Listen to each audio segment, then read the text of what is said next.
Hello and welcome to today's webinar, brought to you by CIPS in partnership with Hayes. This is the final part of our four-part webinar series, following on from the launch of our 2023 CIPS Salary Guide. I'm Danielle Goodrick, Senior Knowledge and Learning Development Manager at CIPS, and I'm joined today by a fantastic panel to talk about breaking down barriers to success. First up, we have Danielle Douglas, Global Head of Procurement at Clifford Chance. Danielle, could you tell us a little bit about yourself and what you do at Clifford Chance, please? Sure, thank you. Hi everyone, it's a pleasure to be part of this webinar this afternoon. So as mentioned, my name is Danielle Douglas and I currently work for one of the Magic Circle law firms, Clifford Chance, as a global head of procurement. I have oversight of sourcing, both strategic and tactical procurement operations, including analytics, responsible supply chain and global travel. I've been working in procurement for just under 15 years, and across FMCG, I've dabbled in the public sector, financial services, and now in legal for the last 8 years. On a more personal level, I'm married and a mother to an energetic 2-year-old boy. I love netball, I hate cooking, and I'm very active in my church. Fun fact, I'm the first Black director in London for Clifford Chance in its 36-year history. So that's a perceived barrier I have recently overcome. I say perceived because for me personally, I didn't see my gender or race as a barrier in this context. I saw it as my superpower, actually. However, what I do know from experience and time co-chairing ethnicity networks is that people do see this as a real or perceived barrier. And I hope that I and many others will continue to overcome those. So it's great to be part of this conversation. Thanks, Danielle. A really great introduction there into your background. If we come over to you now, Dan. Dan Robertson is the MD at Vercida Consulting, who was acquired by Hayes Group. Dan, could you briefly introduce yourself, please? Yeah, hi everyone. Good morning, good afternoon, or evening, depending on what time zone you're at. I know we've got a global audience, so it's good to have everyone with us. Yeah, my name is Dan Robertson. I'm a global MD of Vercida Consulting, so we're a specialist inclusion management company. We advise the world's biggest and smallest corporations on how to embed ED&I. I've worked in this field quite a long journey, about 25 years. Started my career actually in race equality, actually in the charitable sector. All those years ago, was really helping organizations to think about how they integrate race equity into policies, processes, human thinking, and all of that kind of stuff. Some people would say that I might have jumped to the dark side after about 10 years of doing that. I don't think so, but into corporate life. And I've spent the last 15 years really as a consultant working with global corporates. And I think it's really interesting, actually, what Danielle was saying. Maybe I guess we'll explore that. What's the balance between having your difference as a barrier or having your difference as a superpower, actually? And so we'll explore some of those interesting conversations as we go along. But yeah, great to be here. Thanks, Dan. A wealth of experience there over your kind of corporate background. We also have Ruji Mahmood, Head of Procurement at GE Healthcare. Ruji, would you be able to introduce yourself as well? Thank you very much, Danielle. So I'm Ruji Mahmood and I head Procurement Strategy, Transformation and Operations at GE Healthcare, which is a lot of fun at the moment because we've just spun off from the larger GE. So a lot of processes, structure, policies, lots of things up in the air and really a great time for us to get involved and get our hands dirty with the strategy and the execution work, which really works well for me because I'm one of those, I guess, few people who chose procurement as a career. I was working in finance before procurement, and I think well over 15 years ago, I chose to move into procurement. And I find every day thoroughly enjoyable and I'm learning all the time, and it's an amazing profession because of all the changes that comes and the great talent that we have within procurement. Outside of procurement, I'm married and I have 2 children, and I'm also a carer. And I try to do my part for the environment. And so I'm involved in some public service work and also with some charities. And really trying to see how much I can give back as well and not just take. So that's me, and a pleasure to be a part of this very important initiative today. Thanks so much, Ruji. You've got a very broad and diverse role as well, so lots of experience to talk about today. And finally, we have Alison Bartow, Chief Partnership Officer at Cabernet and Chair of CIPS. Alison, could you tell us a little bit about yourself and your role on the CIPS Board of Trustees, please?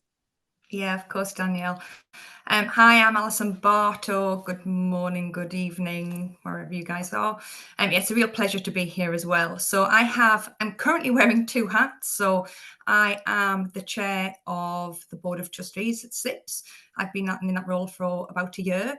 And it's a really interesting time to be part of CIPS. I think, as most of our members know, there's been a lot of changes, but also we're going through a whole transformation around trying to make ourselves more digital, trying to make ourselves more relevant to the market, and definitely connect with members more. So those who are members will be hearing a lot more from me and the board and the rest of the staff as we start trying to pull members into some of the decisions we make going forward.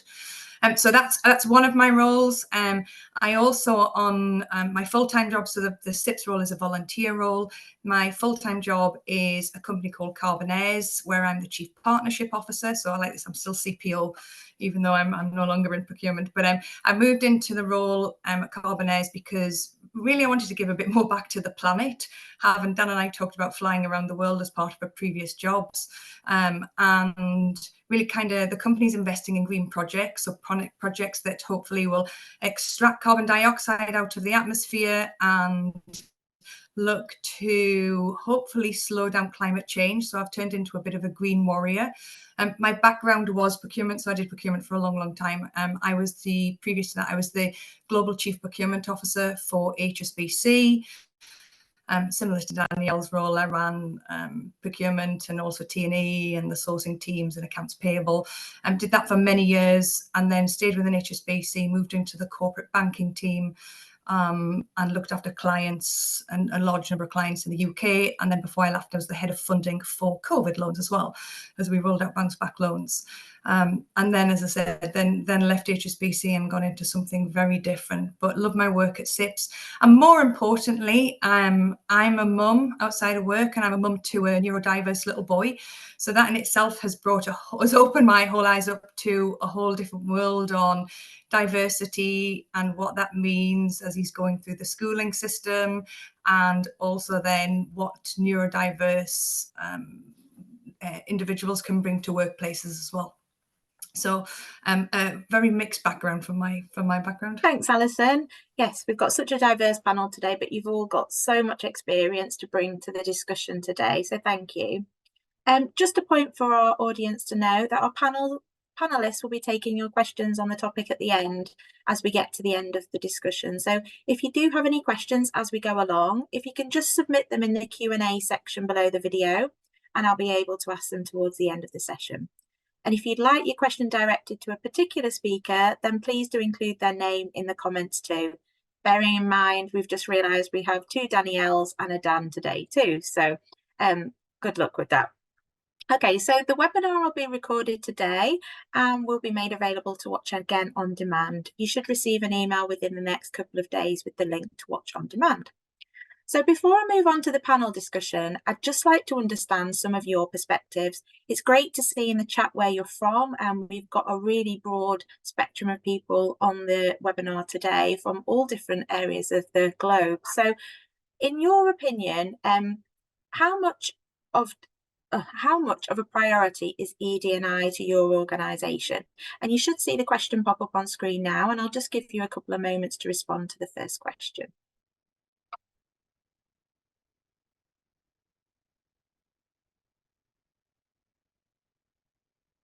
And then the second question you should also be able to see is, do you feel that your current organisation encourages an inclusive work environment where diverse perspectives are valued and respected?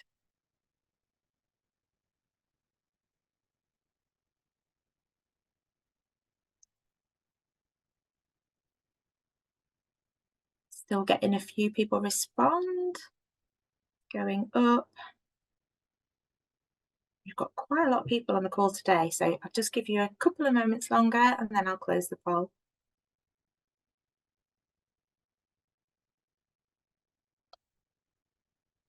There we go. Hopefully you can see the results on screen. So we've got 55% saying that it is a top priority for their organisations, which is really great to see, and 35% saying a medium priority. So really great results there. And do you feel that your current organisation encourages an inclusive work environment? We've got 85% saying yes, so that's really great. We'd like to hear your perspectives in a bit more detail. So if you want to include any comments in the chat about why your organisations or why you feel like this, or what great things your organisations are doing, feel free to pop it in the chat and we'll capture these comments to help with the narrative around what people are doing well. That would be great to hear from you. So today's focus will be on breaking down barriers to success, and we've got a wonderful diverse panel today to discuss all of their various experiences and see if we can address how progress can be made. So hopefully you can pick up some practical tips along the way with you today. I'll open up the discussion today with the power of diversity, its importance and the benefits. So I'd like to ask the panel to briefly discuss why diversity is so crucial and what tangible benefits does it bring to organisations and society as a whole. Danielle, could I come to you first to open up on this? Yeah, no problem. It's something I think I've been asked a lot, but only recently have I thought of it in the sense of light, as in visible light. As we know, it's made up of all the colours of the rainbow, and we can never really see clearly without the diversity of the colours within that spectrum. And it's the same thing in regards to diversity in business. It's important because it provides that spectrum of thoughts, skills and experience, and any smart company should want to ensure true visibility and make the right decisions in plain sight. And also the reality is you need to represent the communities and the groups you want to engage. That's super crucial. Thank you. I like that analogy on the light. That's a great one. Ruji, your thoughts? Yeah, so I think sort of building on what Daniel's already said, in my experience, diversity brings immense value, but when paired with true inclusion. So you get that broader range of perspectives, experiences, and ideas, which what it does is it mitigates that groupthink and the same way of thinking and doing things, and it sparks innovation. It also enhances diverse teams consider more angles, so it enhances problem solving, which is beneficial to any business. And I think there's also a lot of studies out there and a lot of surveys and tangible data out there that actually demonstrates that diverse companies deliver better financial results on average. And other thing, you know, we have this huge war for talent at the moment, whichever function you look at, whichever industry. So what this diversity does is it gives you that access to a wider talent pool because you're casting the net wider and unlocking untapped potential. And I think most importantly, when people feel that they're included and they're listened to and understood, essentially they do their best work, and that's how you get high performing team. And just one more point, I've seen firsthand actually how supporting diverse colleagues, it really does thrive and creates that exponential value because they really do their best work. But I just want to touch on that first point I made again, that diversity without inclusion is actually wasted potential. Exactly right, Ruji. You couldn't have said it any better. And Dan? I think Ruji said it all really, actually. I think, you know, really like comprehensive, but I really agree with that point that, you know, a lot of organizations are operating on the high diversity, low inclusion matrix. And I think think strategically is what's the end game? And I think the end game is the number of end games. One is we do really want high performing teams, and we know the psychology to get there.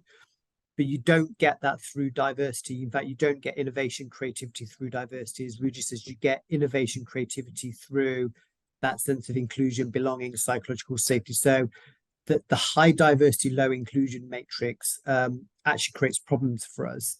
I think the other thing which I would throw in, I think there's a couple of watershed moments, if you like, in the history of ED&I.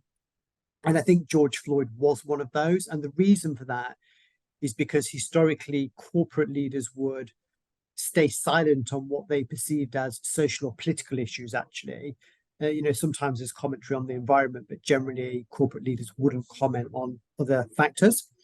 And I think what the murder of George Floyd has done has removed those barriers. So there's an expectation that our corporates have a perspective on issues of social injustice, social inequity, discrimination, etc. And so we've got to start ramping up these principles of inclusive leadership, because what that does, it signals to global marketplaces and diverse talent that this is a place that we put high value on inclusion and the rest. And so then you get the attraction and then you get the reward from that. So multiple reasons why this is the right thing to do, but the smart thing to do as well. Yeah, and that leads on to kind of more of our next theme around the inclusive cultures piece, because you're right, without the inclusivity part, then you don't reach the untapped potential or the what's available. So what specific actions then can leaders take to promote inclusivity and cultivate that sense of belonging among diverse teams? Dan, do you want to start us up here? Yeah, it's interesting because I guess it goes back to a question of measurement. So diversity is relatively easy to measure. So you can measure, who you attract, who you retain, who you progress, through the various kind of protected characteristics that we have across different legal frameworks. So an interesting question is, well, what is inclusion and how do you measure that sense of inclusion and the rest of it? And it's interesting that Deloitte actually have what they call a science of inclusion model. And actually inclusion is something which can be measured. And there are a number of core principles around it. So one is about perceptions of fairness.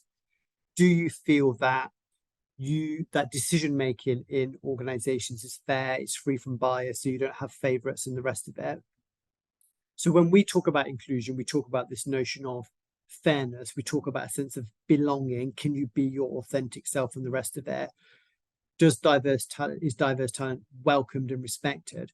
And I think all those things are important. The thing that I would put quite a lot of emphasis on is this, which is you can value me and respect me and make me feel part of the culture, but unless my skill set is actively leveraged, that's not enough. And what I mean by that is you've got to make sure that I get those equal opportunities to shine and get on those stretch projects and the rest of it, just like everybody else. So it's not enough to be nice to people or to show respect. You've got to make sure that you are sharing opportunities and sharing sponsorship and work allocation, decision making in a way which is consciously inclusive. And then once you've got that aspect right, that's where you're really drilling down on what I would call effective inclusion management.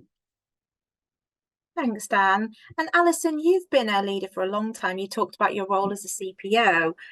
What are your thoughts on creating these all-important inclusive cultures?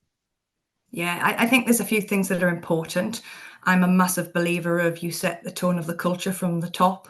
So everything that Dan talked about, you have to live and breathe. So if you're not doing it yourself, then I'm not sure how you expect the rest of the team or the rest of your organization to do that. So I think, being open, listening to people, knowing the people around you. I think it's really important to celebrate differences. Make sure that people aren't isolated. If you're sat in a team and there's somebody in the corner who's a little bit quieter, make sure that they get a voice at the table, and that voice and that kind of what does it.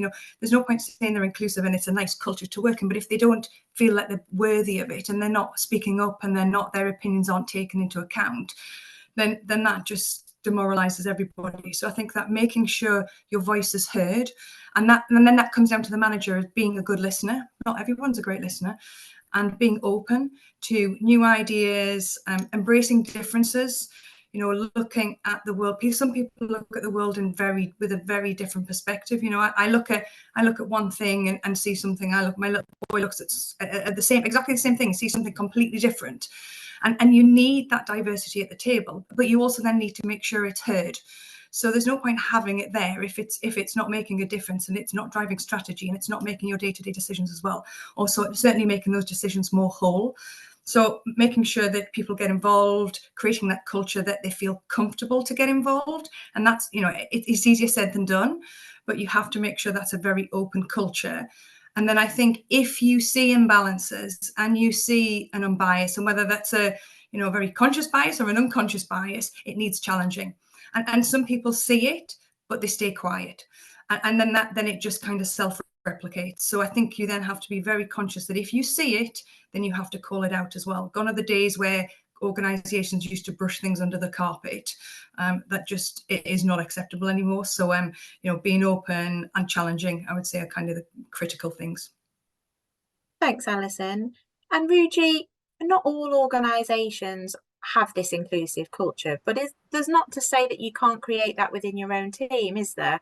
What are your thoughts? No, absolutely. I completely agree. It's about what can we change, what is within our control, what is within our universe of influence.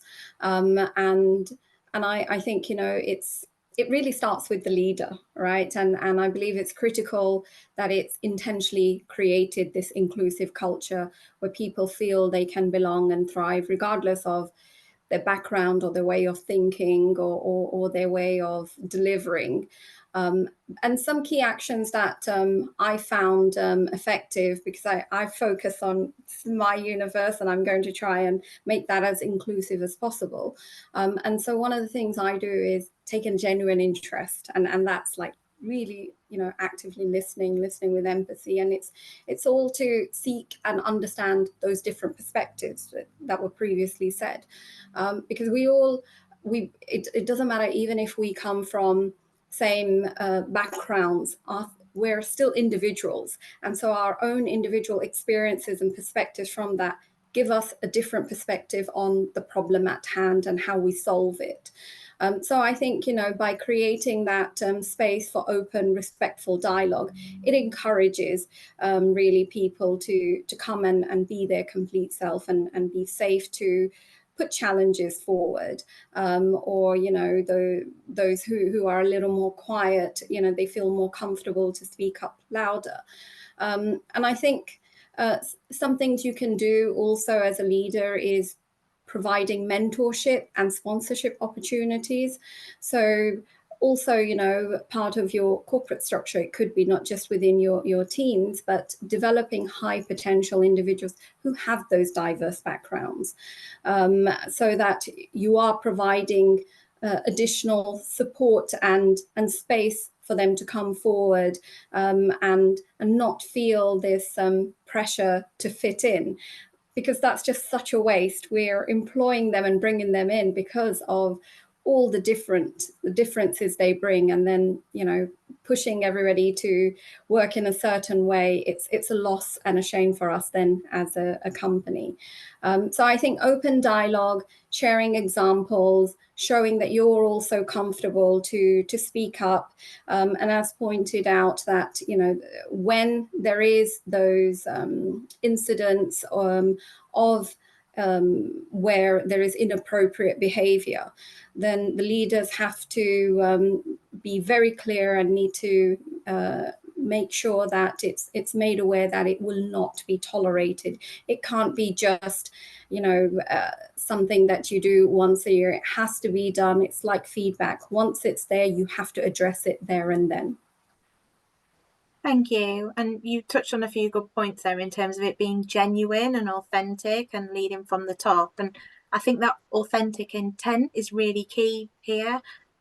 So how can companies ensure that their diversity efforts are driven by genuine intent, rather than this tick box approach, kind of avoiding tokenism that we hear so much of in the press and things like that? So Danielle, can I come to you first? What are your thoughts on this? And have you ever worked for an organisation who was like this or changed? What's your experience? Yeah, and apologies, I'm going to move around because the light's gone off and I don't know if you can see me. Okay, maybe it's not coming back on, but hopefully you can see me fine. You can see you fine, yeah. Well, I think first and foremost, a lot of companies need to probably start by not confusing the action of collecting data with making change. The reality is data is informative and helpful, and quite frankly, it's often the place you need to start. But companies oftentimes are sitting on data and not allowing that data to help inform actions and decisions. And I'm not just talking about quantitative data, I'm talking about qualitative data, reasons why people might have moved on, reasons why people have chosen to, work for your company. I think that's just key also. And I think also companies need to watch out for the signs. And what I mean by that is, when you're being reactive, they do know. And, genuine intent will create proactivity, which should develop into leading the way. So you shouldn't need to wait for mass media coverage. And Dan kind of mentioned this with George Floyd. We shouldn't have had to wait for mass media coverage of injustice to create or invest in your inclusion teams or strategies. The amount of inclusion departments or vacancies that came out post that showed that actually that was a moment where people thought, oh, we've got to do something here. And, these things will naturally spring from genuine diversity efforts. And the difficulty, I think, nowadays, if I'm being really frank, is that there is a day or a month for everything. And so many companies align their efforts to those key dates, which means that things can really come across quite performative, that you're doing something just because it's Diversity Week or it's Racial Injustice Week or it's, the World's Day for Women or something. And actually, you shouldn't need to be relying on those things. And also, lastly, before you move over, it's so crucial to understand the lived experience of your employees. They will know. They know when things are a tick box exercise. They know whether it's actually genuine, because what you're portraying, whether it be on LinkedIn or externally on your website, that will resonate internally. And you need to make sure that what is resonating internally with what you're showing outwardly, there's not a huge gulf there. And that is a good temperature check as to whether something's genuinely driving change. Thank you, Danielle. So, yeah, great points there. Ruji, then, if I come over to you in terms of the genuine intent and perhaps when you're recruiting, what do you look for then? Because that's often where we see this kind of tokenistic kind of diversity efforts being seen. But how do you go about recruiting, and how do you make sure that it's genuine? Yeah, I think really, so maybe a lot of people are familiar with strength finders, but that's one thing that I include in my way of leading and managing. And I think we really need to start with what we need to do is focus on developing a high-performing team, because a high-performing team will deliver results to the company. It delivers the job at hand, but also what it does is it creates an environment where everybody in that team are really engaged. They really feel, back to the point I made around, tap into my skill sets that Dan had said. So people will feel, if you focus on people's strength, you hire people for their strengths, and then you put them in a role where they can work to their strength, they will flourish, and naturally you will get good results. And so I think what that does is it just takes away the whole aspect of, of discriminating or any kind of tick box exercise, because all you're focusing on is getting the right skill sets. And people from diverse backgrounds, they just want to be acknowledged, appreciated, and including for the value that they bring to the table. So I think that at the start of the campaign, the recruitment campaign, can really help. But then there's a whole bunch of things you could do going forward. I mean, I've worked for some amazing companies, and even where I am, we have now a lot of awareness and understanding for this topic, and you see ERG groups, so minority groups, and getting involved, and also you have like annual or quarterly employee engagement surveys. But where I've seen it work well is where you don't decide for those diverse groups, you work with them. You don't tell them what they need. They tell you what is needed for them to do their best work. And in these employee engagement surveys, it's so broad. We don't have specific questions in them targeted around these topics for people to be able to be part of that wider survey that they know is going to go up to the board, and put that information in there, feeling comfortable, knowing that, you know, it's going to go somewhere, and not just be written down in a strategy, but there'll be actions followed after that. So I think we really need to think about walking the talk when it comes to inclusive leadership. Thank you. And Dan, what are your thoughts? How can we move beyond some of these metrics? Actually, I don't think we should move beyond metrics. I think metrics are incredibly important because metrics drive action. I actually, a bit like what Danielle was saying, actually, I think I'm a really big fan of data, actually. Data in itself doesn't drive action, but it's useful to collect to say, hey, look, this is where we're doing amazingly well, so we can really celebrate our successes. But data also says, well, look, this is where the gaps are. So data is a means to an end, which helps us to prioritize. And what I would say is, I think the more information we've got, and again, to Danielle's point, is around not just what we might call the hard data and the soft data. I don't like those terms, but, you know, it's because we can say, where are we on the diversity data? So what does representation look like? And then that drives strategic prioritization. And where are we on the perceptional data? The other thing which I think is really important, actually, is we do cross-cut the data and take an intersectional perspective on this. Because actually the experiences of, for example, Black women could be completely different to white men in organizations. So having multiple analysis and looking at things from a different perspective is useful. But I would also say, don't be afraid to go into the weeds. And what I mean by that is, if you take something very basic like hiring, we might find, if we're collecting data at certain points, well, actually, we're doing quite well on attracting diverse talent. But actually, if we track it across the hiring process, maybe they're being shortlisted, maybe they're falling down at interview, or maybe they're falling down at selection or appointment. So I actually studied psychology and philosophy at university, so I'm not really kind of into data analytics, but I've grown up to figure out it's actually quite useful. So I'm not a data scientist, but I have data scientists around me, and actually getting into the weeds on data analysis is very, very useful because it helps us to prioritize actions. And then you can play that up to key stakeholders within organizations and the rest of it. And you can apply the principle, if we go back to, you know, the conversation on inclusion, again, you know, very basic questions. I feel my voice is heard. I feel that I can belong here. If you take a data analysis of those responses, again, it tells you where you're doing incredibly well and where you need to improve. So I am a fan of data, but I think the key point is, if we collect data and don't do anything with it, that's not very useful at all. It actually has negative effects. Thank you. Good point there, in terms of how to use it proactively.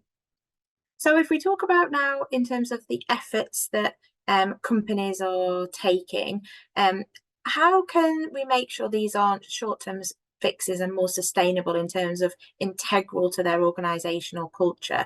So it'd be really interesting to hear from you, Alison, if we come to you first, in terms of what have you learnt along the way, what's been implemented, and how have you made sure that that's kind of sustainable? Yeah, and I think, to me, there's and I think Rudy touched on it a little bit before, there's two things that I think are critical. And the first one is finding sponsorship within an organisation, and senior execs and senior managers being sponsors of talent throughout the organisation, not just talent, that has to be diverse talent.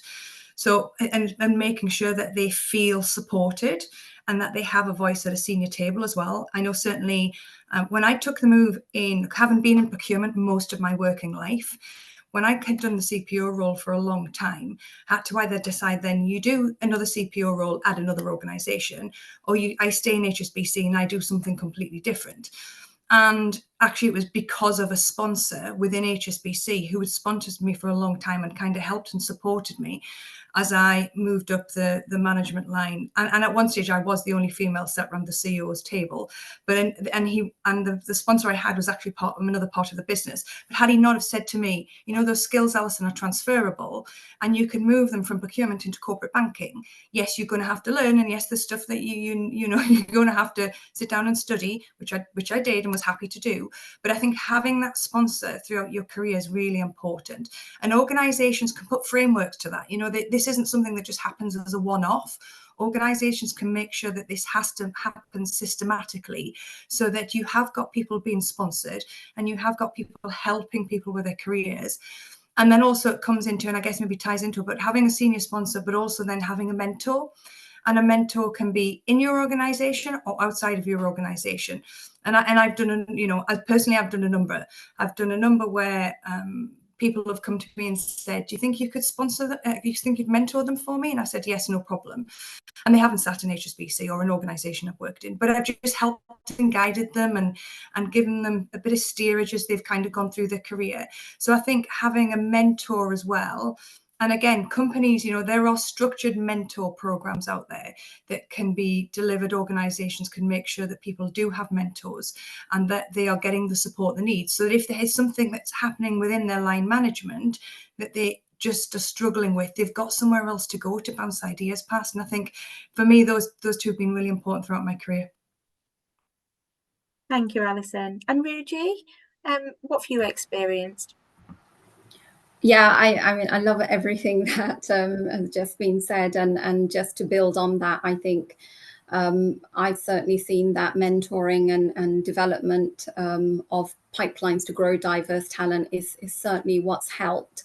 And just, I guess, to build on that also, you know, that role modeling at senior level is so important, because it's that sense of I can see myself, and it makes it relevant and it makes it achievable. And so we really do need to think about not just bringing in new talent through the organization, but also making those changes to the senior leadership and crucial and critical roles, so that people can aspire and see that role model there. I think also what's really helped, you see, it's meaningful change takes time. So we're talking about sustainable change here, and it takes time, but it needs to remain a strategic priority. It's not a quick fix. And so we can't just, you know, leadership can't just commit once off, because what happens is then it will outlive trends or individual efforts. It needs to be something that's ingrained into the daily practices and the culture. It's not just bolted on. So I think, you know, for those role models and those focus groups, they really help, because that feeds back really what's happening in the organization. It's the voice of the people within the organization. I think the other thing that I've also seen that really helps is also supplier diversity. So those values are lived externally as well. And when we see the diverse suppliers adding value to our organization, and we listen to their ideas and adopt some of their different ways of working, I think it helps educate us and improve on our biases and ignorances. So I would really say that it needs to be a strategy that's not just in a document, it's lived every day and practiced every day. Thanks, Ruji. And to the point on mentorship then, Danielle, have you had a mentor or anything throughout your career, or a role model that you've kind of looked towards? Yeah, I'd say I've definitely had sponsors. And the thing about sponsors is that you don't always know that they're a sponsor, but you kind of find out through the grapevine and hear that, oh, this person said this great thing about you, or this person said you did a good job here. So sponsors are great, but don't worry if you don't always have a name to a sponsor, because for all you know, there are people, you know, singing your praises without you necessarily knowing it. But when it comes to the whole mentoring in general, and it's picking up on what Alison's shared, what has worked really well at Clifford Chance, Danielle, if I may answer your question this way, was our reverse mentoring program. And it was it actually started through the ethnicity network called Reach. And so actually, I would encourage anyone who's listening, if you want to start a reverse mentoring program, but you don't think you necessarily have the ear of inclusion or HR yet, to maybe start it through an ethnicity network or an affinity network. So we started it through Reach, our ethnicity network, and it was such a great success that we've now handed it over to the inclusion team. So it features as part of the HR and inclusion people strategy, which is great.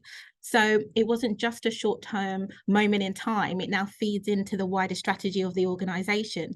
So we started it with the ethnicity network, and then our gender parity network took it on, to the point now that inclusion couldn't deny taking this over because we've proven the case.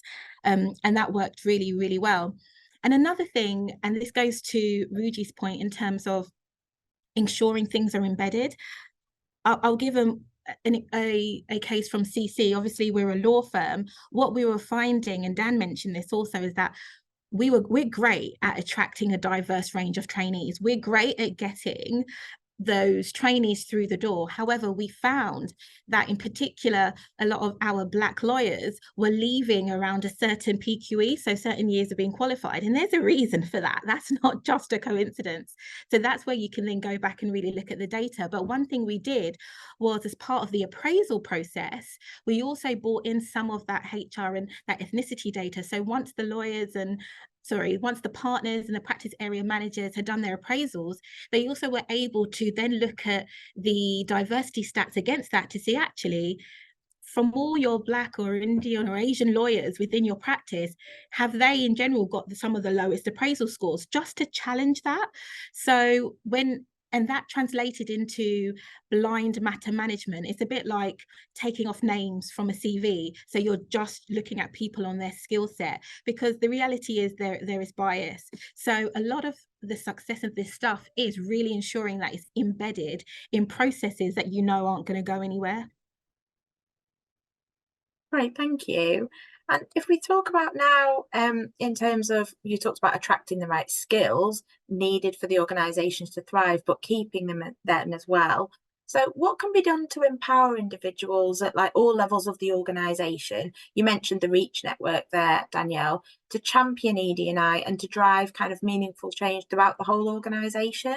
Can I come to you first, Danielle, to pick up where you left off? Yeah, so I guess, and I always kind of find it a weird thing around how we can empower people to champion D&I, because a part of me is like, that we're basically asking, how can you make people better human beings? Like, just be a good human. If you are a good and decent person, you should be championing this stuff. However, I fully appreciate that some people might need a bit of help along the way. But one thing I would say, and what has been instrumental at CC, and something that we saw work really well through the ethnicity networks, is just providing that safe space. Because the reality is that understanding the lived experience is so key. And oftentimes they aren't going to come in an exit interview. They're not going to come in that appraisal meeting with their manager. They do come in the different pockets of safe spaces, and affinity networks are a great way of being able to pull that together. So a company being able to offer that means that you can get that insight that can really help ensure that you're doing the right things to champion DE&I. And then I guess the last thing is around educating people. And I'm a bit hesitant when I say that, because I don't think it's my responsibility to have to educate you, partner X, on how to not be racist. That's just not my job. However, there are some people do need certain hand-holding, in that some people have an apprehension on engaging in some conversations because they either feel like they're going to say the wrong thing, or they're not sure what language that they can use. And until you have diverse teams, I think Ruji mentioned it, where it really does start with your team. If you can create that safe space in your team, then hopefully that can create a safe space in the department, and so on. So it does start with being able to just have some of those conversations. But quite frankly, there are some people that kind of need educating on language, when to listen, what's not appropriate to say in the workplace. So yeah, they're the kind of two things I'd say. But overall, be a good human, and let's not overcomplicate this. You should be naturally champion D&I if you are a nice person. Good summary there, Danielle. Thank you for that. And Dan, you've worked with lots of organisations. You talked about that before over your travels. So what have you seen that's worked well? Good question. I think,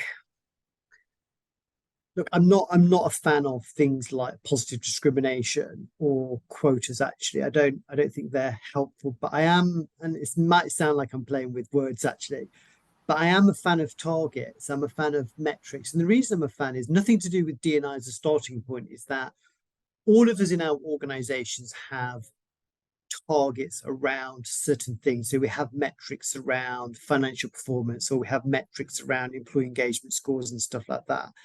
And even though I fundamentally believe that, you know, to Danielle's point, ED&I is just the right thing to do, and let's just be good human beings, right? I also see this as a smart agenda, and the organizations that get this well measure it. So I think in terms of getting this right, I think we need to do certain things. And one is, I think, having some kind of vision. What is your goal for this? Do you have a thought out strategic plan? So I do think they have their place, but I think that having a whole bunch of awareness raising events and stuff like that on ED&I, whether it's, you know, next month is LGBT History Month, International Women's Day, those things are important in terms of awareness raising. They only take us so far. And I think what we need is a proper vision, a proper strategic plan, and we need to measure those.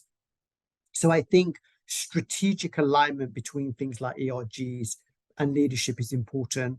I think Rudy mentioned supply diversity. Supply diversity is a really, really effective way of pushing this out and having really strategic impact. If you take something in the UK, probably the biggest construction investment project, I think, in Europe, which is HS2. You know, HS2 have embedded supply diversity through the supply chain. And I've been to the kind of old Common Oak where the, you know, huge operations going on, and I've been on site and I've had conversations with, you know, kids from that neighborhood that would never ever have had an opportunity to get in and literally got a job. And it sounds quite grand, but supply diversity in that neighborhood is literally changing people's lives. It's helping them to pay their bills. It's putting them through education and stuff like that. And, you know, I think those sorts of things are important because we know that, you know, life's not fair and stuff like that. So I would say the supply diversity thing is important, really having strategic direction of what you want. But I'd also go bigger picture and think, what is your vision for this? Because if you're doing the data all out of big picture thinking, so balancing the two, I think is really important. Thank you. And a lot of that supplier diversity is within our guys as procurement and supply professionals. So a lot of this is within our power. Ruji, if I come to you to close this question, and then we'll move on to the final question. Yeah, just one point to touch on from what Dan said.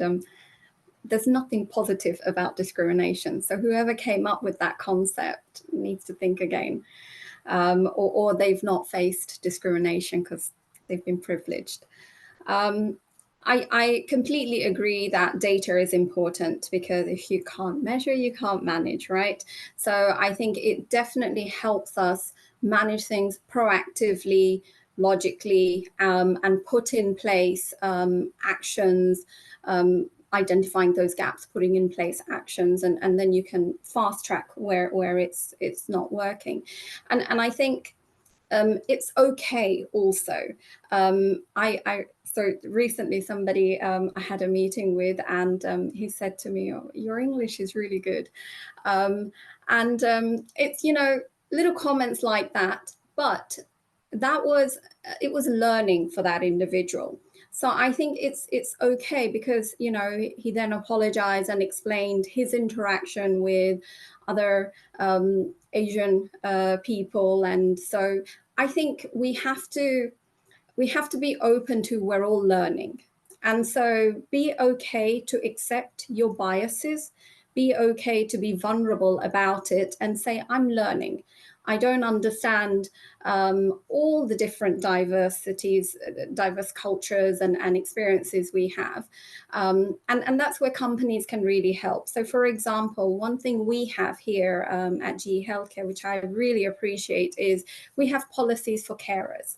And I've been at a time in my career where I was a carer before, and we didn't have that policy, and it made it very difficult for me to juggle personal life and career. And so I had to step away. This, it's taking my opportunity to develop my career and talent away from an organization, but now I don't have to worry about that, because that thought of, what are the diverse needs and how can we support it, it's there, and it's through the policies, which provides that flexibility for individuals. So I think, there are simple things that can be done. And I've worked on a lot of change and transformation initiatives. And from experience, I know that driving change is not easy. But one thing that organizations should really think about is driving change requires mobilizing all employees as agents of change. It's not solely on HR department or the DE&I leader or the ERG groups or even the line managers. It really, to see that lasting change, it requires collective energy and responsibility of everyone. You need that bottoms-up approach. So you have to speak up, you have to come forward, you have to explain, I was uncomfortable with something, or I didn't understand something. And it needs to be combined with that supportive top-down policies and systems, so that it can empower all employees to drive that change. And back to my point earlier, those role models, that allyship is so important. It amplifies the voices of underrepresented. I share my own experiences transparently, because I think what it does is it kind of gives permission or courage to others to do the same. And when we do that, people can learn from those experiences, because they don't always know, or then they're not comfortable to share their own biases and blind spots. And we all have them, and that's fine. The main thing is that we're open to learning and improving and making a difference.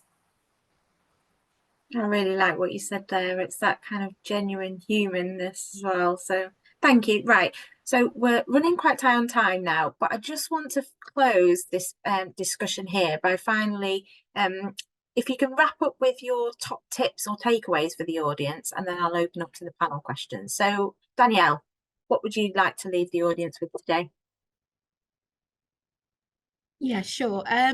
Probably two things.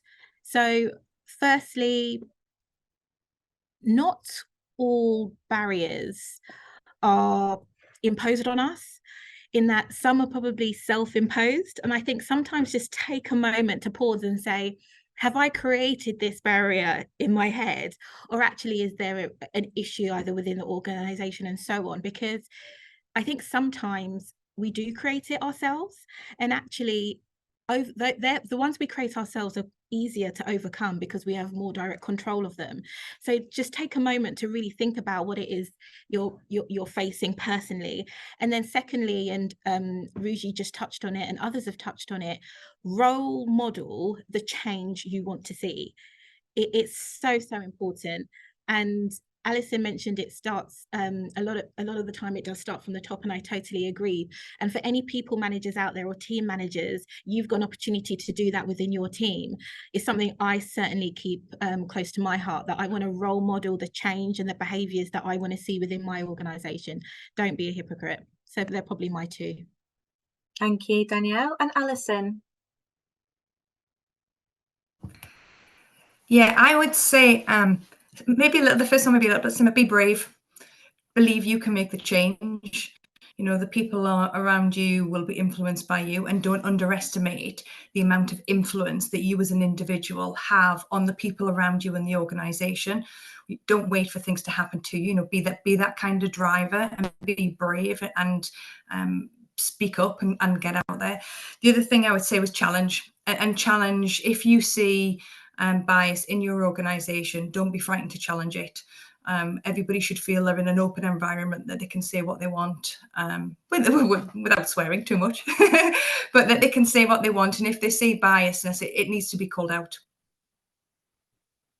Thank you. We're getting lots of thumbs up and clapped hands in terms of the reaction, so it's all resonating very well. Ruji, can I come to you?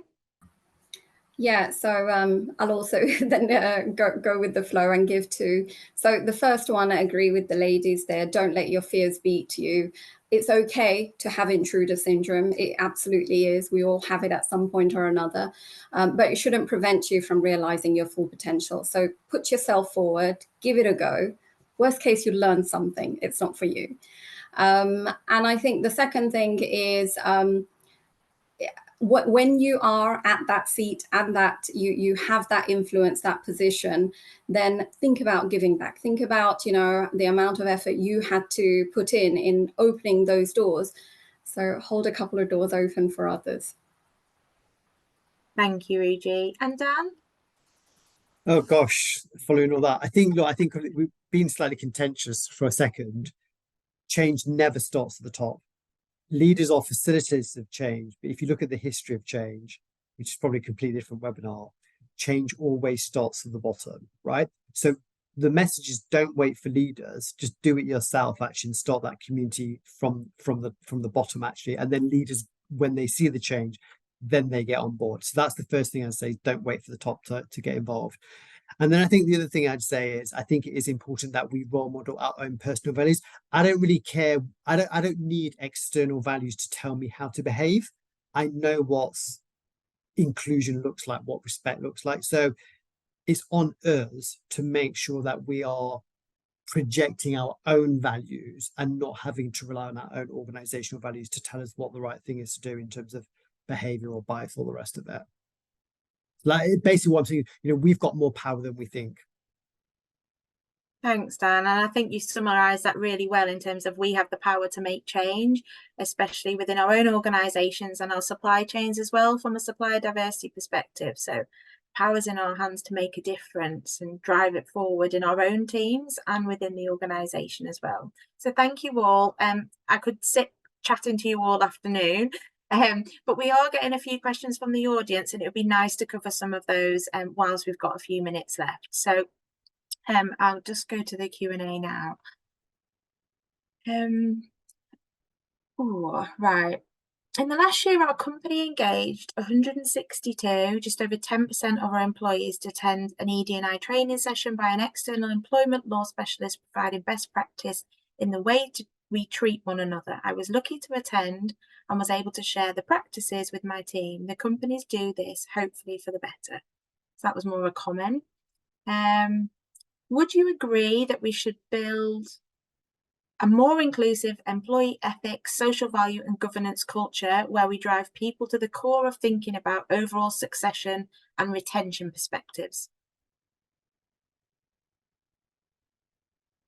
Anyone like to go for that one? I'll jump in. The simple answer. Oh, sorry, Alison. No. All right. Well, I think the simple answer to that is yes, we should, right? I mean, it's kind of a no-brainer. But I think the other thing to say is think beyond, think beyond our own corporates. Like, what is it that we can do to have greater social impact? Like, discrimination or barriers don't start when you get into work at 9 o'clock in the morning. They start from when you're 3, 4, 5, 6 years old. Do you know what I mean? So what's the biggest stuff that we can do, I guess? Alison, did you want to add anything? I think the answer is yes. Yeah, that's fine. I've got a question for you as well about finding a sponsor. Someone's asked, how do you effectively find a sponsor then? I know some organisations are open to mentorship and things like that, but what are your thoughts? So for me, it was actually my line manager helped me find a sponsor. So I would approach it first with your line manager, see if they can. If not, I would suspect your HR will also be able to help you, or other contacts in your organisation. But there should be some route in through your, I said, line manager, and then in through your HR contact, depending on the organisation. Thank you for that one. So we've talked about targets and goals quite a lot, so this one might align. So what kind of achievable organisational goals can we create, and what kind of data should we be collecting in order to create ED&I goals?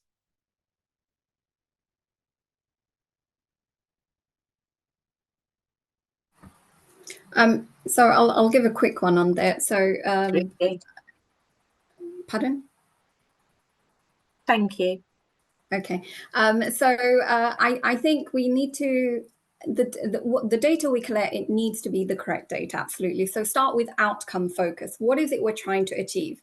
Because what I've seen is some companies, you'll collect everything and you'll do an infographics about how many different languages or how many different backgrounds or whatever we have. What does it mean? At the end of the day, we're all using English, right? So what's the purpose of all of those languages and all of those flags? So I think it's outcome based.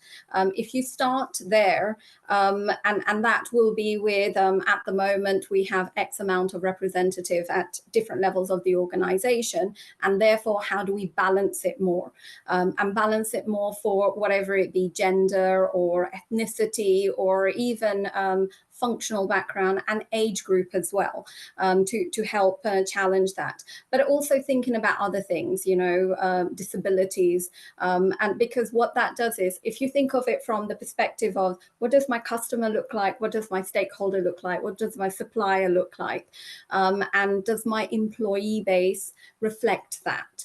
I think that could then help you say, okay, I don't have the right mix to be able to bring the true perspective of that customer base, and therefore what are the targets I need to put in place to make those changes. Thank you. And I think we're just going to run a couple of minutes over. So for anyone who wants to stay on, I think this is quite a good question in terms of where there's no drive from management in the organisation in terms of ED&I, how can you implement a diversity and inclusion strategy if there's no drive from management? Have you been in that situation? Do you have any experience? I would say start with your employee resource groups. So if there aren't employee resource groups representing some of your minorities, or anything that you would kind of class as diverse, set that up. I think they can be a massive driver with an organisation to then start feeding messages up to the top. And if there isn't one, shame on the organisation. Good point. Find an organisation that meets your values. Thanks, And Alison. Danielle, if I also may add that, you know, if your organisation isn't driving it, and even if they don't have any affinity networks, you're in control of your space and your team, and so you can create that within your team. And ways you can do that, and I've recently done a workshop with my team, is around what is going to be our code of conduct as a team, what are our success measures as a team, and underpinning that is it, well, because I'm their manager, is definitely elements of diversity. So, and I can't remember who said it on the panel, but I think it was maybe Dan, that you don't need to wait for the top to be making a change. The change can start from bottom up. So do something that also can resonate with you if you're going to be the executor. Don't worry about trying to find Google's way of embedding D&I. The reality is you within your team isn't Google. So it's also something that you can need to make is achievable and realistic for you to execute. Thank you. Thanks, Danielle. And thanks to all the panel today for such an inspiring and insightful discussion. I mean, we could carry on. We've got so many questions coming in. You've got thumbs up, you've got claps and everything. So great engagement from everyone. I think we'd better close there in terms of we've gone over time, but thank you again for sharing all your experiences. This was the final webinar in this series, and I did mention at the beginning that the recording will be made available to watch again on demand. It will be uploaded to the CIPS YouTube channel, and you'll also receive an email within the next couple of days with the link to the recording and some useful links within CIPS as well to find out more. If I can also do a plug for our next 2024 salary survey. It will be launched in February, so just to make you aware, if you can take part, so we can continue to make meaningful content to help you on your career journey. So thank you again for joining us today. Thank you again to our wonderful panel, and enjoy the rest of your day.